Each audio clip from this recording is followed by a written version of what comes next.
I know I'm milking at this point, but I want to talk one more time about the last episode of Primal, Echoes of Eternity. This video is going to be a little more raw, so bear with me here, but after watching that episode, I gotta say it really blew away my expectations. So this episode, of course, is after the Colossus arc, if you will, which I thought was overall pretty good. I watched all of it in one sitting instead of weekly, which made the transition smoother and not as distracting, which was nice. But I would like to know what you guys thought, to the people who watched it weekly, of course. But Echoes of Eternity blew those 3 episodes out of the park, even Primal Theory out of the park. It was just insane.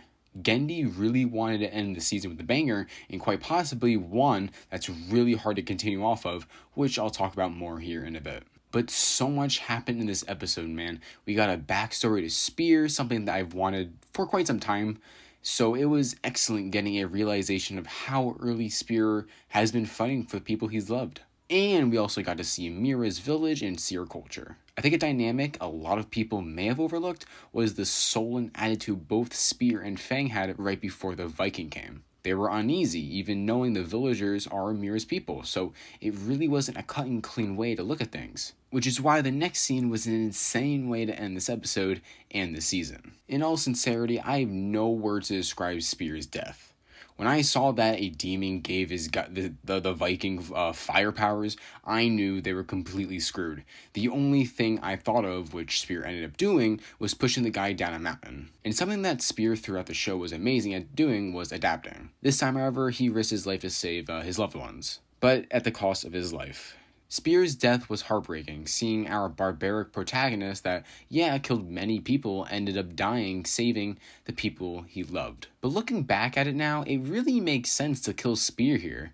While Spear is the one carrying the show in terms of its story, there is no ending where I can see being satisfactory without killing someone that isn't Spear. Killing him allows the dinosaurs to move forward in a way, and not just be a follower to Spear. Ever since Spear's family was killed, right, I don't think there really was a time Spear was happy. The only thing I can really think of was, of course, Fang and Mira. More or less Mira here, but the problem with that is that they kind of don't need Spear at this point. I think Spear felt that they needed him in a way, but with Fang having her kids and, feeling like she's redeemed herself, and Mira finding her original home, not being a slave anymore, Spear doesn't have anything, and he probably feels more lonely now more than ever. Knowing that the beast is dangerous and will end up killing everyone, he chooses to take the pain from the fire and dives down with the guy to the bottom of the ravine to hopefully defeat him. Now, this is where things felt pretty weird for me, because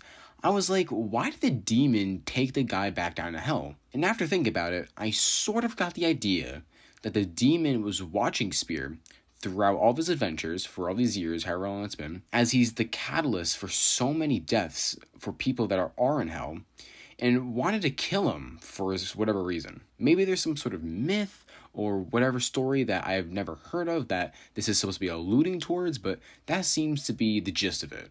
Watching Spear's body completely blemished with scars really hit differently. I was really feeling it, that he was finally gonna die here. Similar vibes to Fang in season 1. Now, the next part was so unexpected. I don't think anyone saw this coming, but Mira ends up, I'm trying not to get flagged here, but she ends up, with Spear in his final dying moments. Now, I'm going to completely ignore the morality of doing this, but I definitely see why she did it in a way. Seeing Spear's entire life up until this point and being with him for this long, she found a liking to him, which was pretty apparent for the most part, right? But I was not expecting her just to do it. And the fact that it was half and half with the censoring, there was a little bit of moaning, I was just not expecting that. And the best part is that the last 30 seconds show us a dang time skip where Mira has a kid and Fang's kids are all grown up and they're all still alive and living in the same village. The entire last minute of the episode went so fast and felt so surreal to me. And I guarantee you, no one was expecting that. Holy crap, bro. Something I want to mention as well, This scene had amazing cinematography, amazing stuff all around to whoever was directing this. And yeah, I really do think killing Spear made sense, because it doesn't really make sense for them to, Spear specifically to stay with Mira, as Spear seemed to feel lost at the end. And as we see Fang, her kids, and Mira were completely fine, and seeing her kid with Spear's hair flow just like they did in season 1 was a perfect way to metaphorically show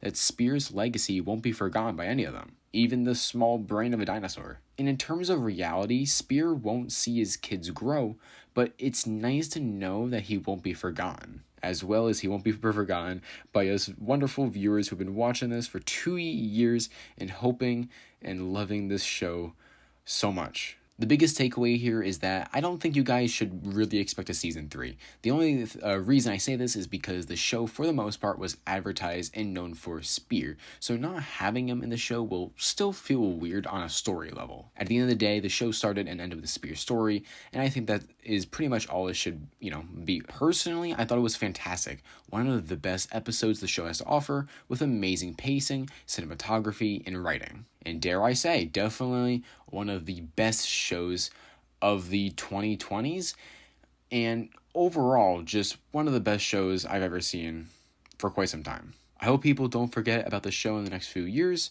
and of course, continue to support Gendy in his upcoming projects. Let me know what you guys thought of this finale, and other than that, I hope you all have a great rest of your day, and hopefully I'll see you on Sunday.